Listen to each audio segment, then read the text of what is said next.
नमस्ते, मैं मित्र संगमा से बात कर रही हूँ। मैंने यहाँ पर 3 महीने का राइटिंग का कोर्स किया था, जिसमें मैंने अलग-अलग कहानी लिखी। इन कहानियों में से एक मूवी की स्क्रिप्ट भी थी, जिसकी कहानी अब मैं आपको सुनाने वाली हूँ। अगर आपको पसंद आए तो प्लीज़ देखिएगा।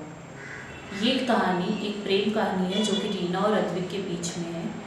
ये दोनों ही अपना देश छोड़कर विदेश में अपने करियर बनाने का डिसाइड करते हैं। कहानी वहाँ से शुरू होती है जब रीना अपनी शादी से भागकर न्यूयॉर्क के लिए निकल जाती है, अपनी एक सहेली की मदद से। न्यूयॉर्क जाने के बाद रीना अलग अलग जगह ऑडिशन देती है, अपने कला का प्रदर्शन करती है, पर उसका कहीं भी काम नहीं जमता। जितना पैसा वो इंडिया से लेकर आई थी, वो सब धीरे धीरे ख़त्म हो जाता है और वो रोड पर आ जाती है। खाने के लिए भी रीना के पास अब पैसा नहीं था। दूसरी तरफ 2 साल पहले जब अद्विक यहाँ आया था, क्योंकि उसके मम्मी पापा दोनों ने खुदकुशी कर ली थी, बची कुची जायदाद सबको बेचकर सब पैसा लेकर अद्विक भी न्यूयॉर्क आ गया था। अद्विक को लगा था कि वो यहाँ पर आके बहुत बड़ा कारोबार संभालेगा, पर ऐसा नहीं होता है और वो अपना सब पैसा गंवा के वो भी रोड पर आ जाता है। धीरे धीरे एक दिन ऐसा होता है कि एक दिन जब वो बैठा होता है, वो देखता है कि एक औरत बिजली के खंभे के बगल में खड़े होती है और बिजली का शॉर्ट सर्किट होने वाला होता है। वो औरत को बहुत बोलता है कि वहाँ से वो हट जाए, पर वो नहीं सुनती, क्योंकि वो एक फ़ोन पे थी।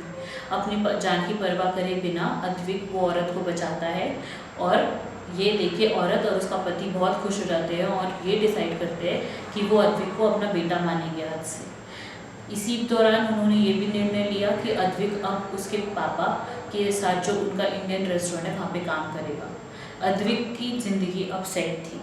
एक दिन ऐसा होता है कि जिस दिन अद्विक अपने कुत्ते को वॉक पर लेके जाता है, तो वो देखता है कि एक लड़की कूड़े खान से खाना चुरा कर खा रही होती है। उसे ये देखकर 2 साल पहले याद आ जाता है, जब वो भी इसी पोजीशन में था कि उसके पास खाने पीने के लिए भी पैसे नहीं थे, तो वो भी कहीं ना कहीं से ऐसी खाना जुगाड़ करके खाता था।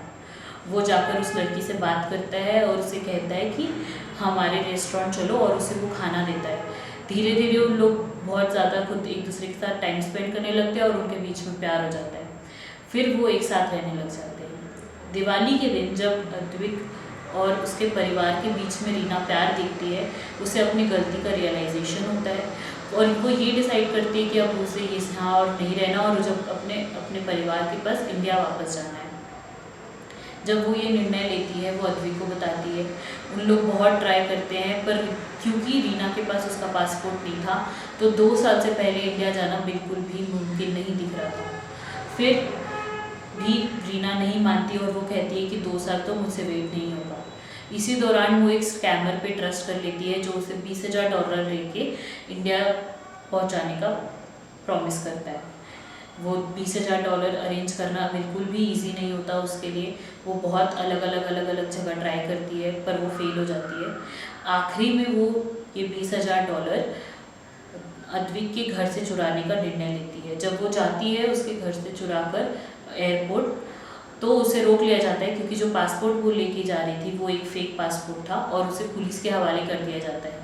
पुलिस के हवाले होते ही वो बहुत ज़ोर ज़ोर से चिल्लाने लगती है, और उतने में उसकी नींद खुलती है और उसे रियलाइज़ होता है कि अभी वो ट्रेन में है और वो मुंबई जा रही है। ये सब जो अभी तक हुआ वो सिर्फ और सिर्फ एक सपना था।